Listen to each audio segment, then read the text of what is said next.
Bonjour, bienvenue sur Côte d'Ivoire News, la chaîne qui vous partage l'actualité politique ivoirienne sous toutes ses formes. Nos informations sont tirées des sites populaires comme Soir Info, l'Infodrome, OSS et Opéra News.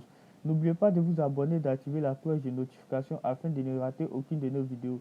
Et si vous aimez cette vidéo, n'oubliez pas de la partager. Législative 2021, savez-vous ce que Bitogo faisait et veut faire pour Agboville découvrir?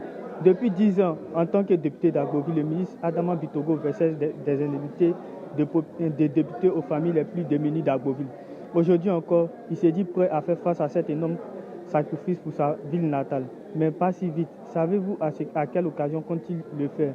Vous l'aurez deviné, pour les législatives du 6 mars prochain, dans un chef-lieu de la région d'Agnébi-Tiassa. En effet, le directeur exécutif du RGP nous fait cette confidence à l'occasion d'une rencontre qui s'est tenue le week-end dernier entre lui et ses parents d'Agboville. Depuis ma première mandature, j'avais fait la promesse de verser mes indemnités de député aux familles les plus démunies d'Agboville depuis 10 ans. Donc, des milliers de familles ont pu bénéficier de cet engagement.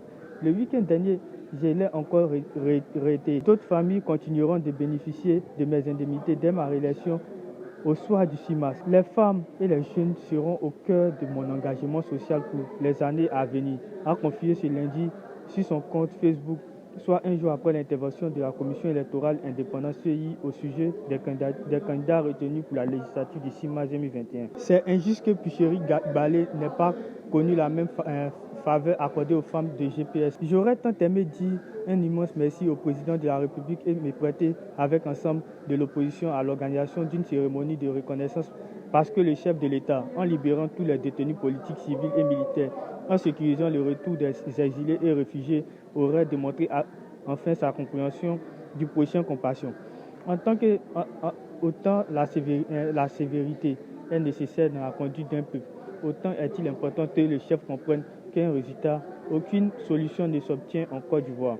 Hors du cadre de la réconciliation nationale, en saucissonnant ses libérations, en distribuant au compte-gouttes la générosité, la résilience du président de la République se dilue jusqu'à rendre ces mesures imperceptibles. Autant nous réjouissons de la libération des 5 dames GPS, dont Anne-Marie Bonifon. Nous sommes heureux qu'elles aient retrouvé leur famille.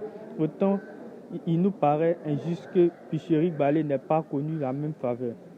Des hommes politiques ont été libérés sous contrôle judiciaire. Pourquoi ne pas suivre la même procédure et la priver plus longtemps de sa liberté? Monsieur le Président, comprenez alors pourquoi mon merci est petit à petit à mesure du geste incomplet posé.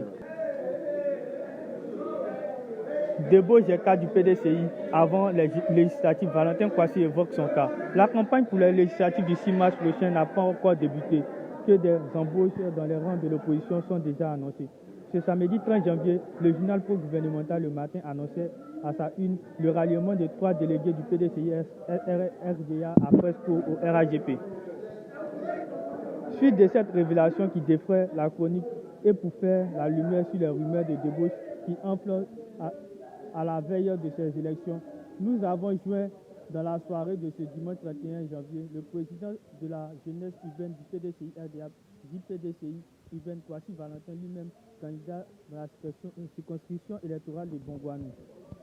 Sur la fiabilité des candidatures retenues par le parti, Kwasi Valentin estime qu'il faut faire confiance à la commission qui a désigné les candidats. Personnellement, il rassure moi-même, je n'ai été approché nulle part. D'ailleurs, pense-t-il, ceux que nous avons choisis ne sont pas des militants. Et sur glace, on a fait du chemin, on a de vrais militants. Marqués par l'expérience des municipales de 2018 au cours desquelles des élus du PDCI avaient viré au RAGP, beaucoup de militants craignent la répétition d'un tel scénario qui serait suicidaire pour leur parti au pouvoir.